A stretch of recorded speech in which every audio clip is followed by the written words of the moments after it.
Cet été, Laurence Boccolini a agité le mercato.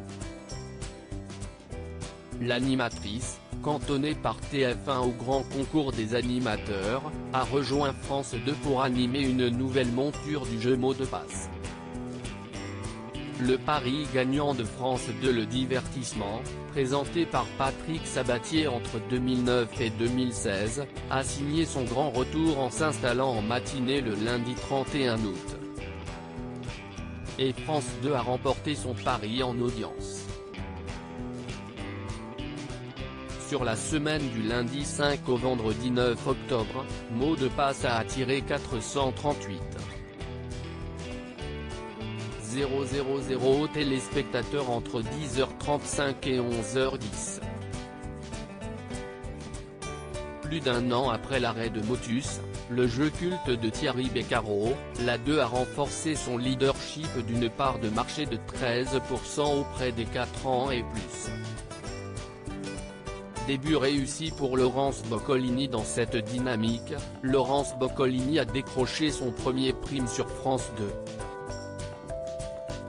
Le samedi 10 octobre, elle a pris le relais d'un si grand soleil avec les comiques préférés des Français, 50 ans d'humour. Alors que la finale de The Voice Kids était en duel avec Commissaire Magellan, la 2 a tiré son épingle du jeu. Elle a mobilisé 2,53 millions de Français, soit 13,7% de l'ensemble du public.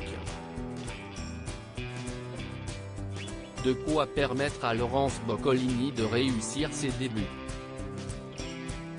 Le fil rouge de Daphné Burki, l'animatrice emblématique du maillon faible et Money Drop, investira l'après-midi de France 2 ce lundi 12 octobre. Dès 15h15, elle sera l'invitée de Daphné Burki pour le retour de Je t'aime etc. Laurence Boccolini servira de fil rouge au talk, coproduit par Martange Productions et ITV Studio France. Nicky Doll, première candidate française de RuPaul's Drag Race, assurera le show en plateau.